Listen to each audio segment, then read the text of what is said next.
দেশের অর্থনীতিতে নারীদের অংশগ্রহণ দিন দিন বাড়ছে। নানা প্রতিকূলতা আর সামাজিক বাধা পেরিয়ে ব্যবসা বাণিজ্যে নিজেদের অবস্থান তৈরি করেছেন নারী উদ্যোক্তারা। তবে এগিয়ে চলার পথে এখনও তাদের মোকাবিলা করতে হচ্ছে নানা ধরনের প্রতিবন্ধকতা।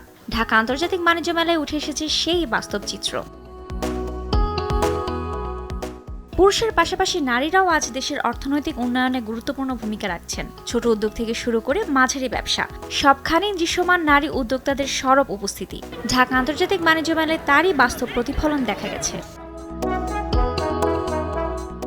মেলায় অংশ নেওয়া নারী উদ্যোক্তারা এনেছেন নিজেদের হাতে তৈরি ডাইং করা শাড়ি, কুর্তি, নকশি কাঁথা ও ফতুয়া। পাশাপাশি পাহাড়ি কৃষিপণ্য প্রক্রিয়াজাত করে তৈরি আনারসের জেলি, ক্যান্ডি, আচার, ঘি, বিভিন্ন মশলা, ভেষজ ও আয়ুর্বেদিক সাবান। এছাড়া পাট, বাঁশ ও বেতের তৈরি পরিবেশ বান্ধব ব্যাগ ও শোপিসও দৃষ্টি কেড়েছে দর্শনার্থীদের। এই নারী উদ্যোক্তাদের অনেকে বাণিজ্য মন্ত্রণালয় অধীনে বাংলাদেশ রিজিওনাল কানেক্টিভিটি প্রজেক্ট 1 থেকে প্রশিক্ষণ নিয়ে নিজের উদ্যোক্তা হিসেবে গড়ে তুলেছেন। প্রশিক্ষণ ও উদ্যোগ থাকলেও ব্যবসায়িক প্রতিষ্ঠা পেতে গিয়ে প্রতিনিয়ত তাদের লড়াই করতে হচ্ছে নানা সমস্যার সঙ্গে।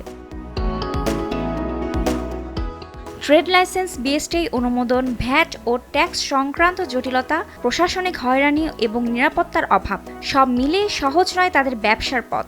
অনেক ক্ষেত্রে পরিবার ও সমাজের নেতিবাচক দৃষ্টিভঙ্গিও হয়ে উঠেছে বড় বাধা। পুরুষদের পাশাপাশি নারীরাও কর্মক্ষেত্রে আসছে, এটা খুবই ভালো। তারাও আমাদের সাথে অবদান রাখতেছে।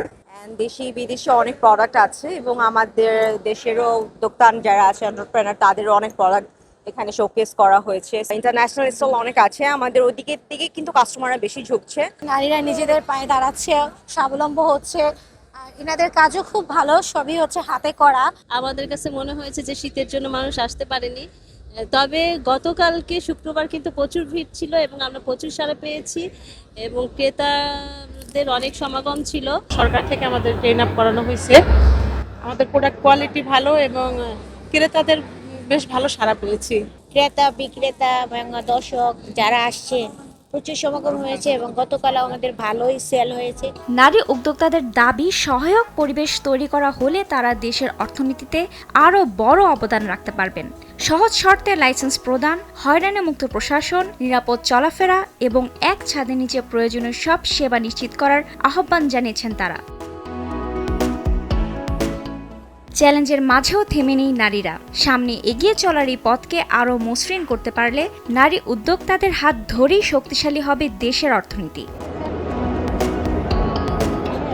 রুবায়া তানজুম, দেশ টিভি।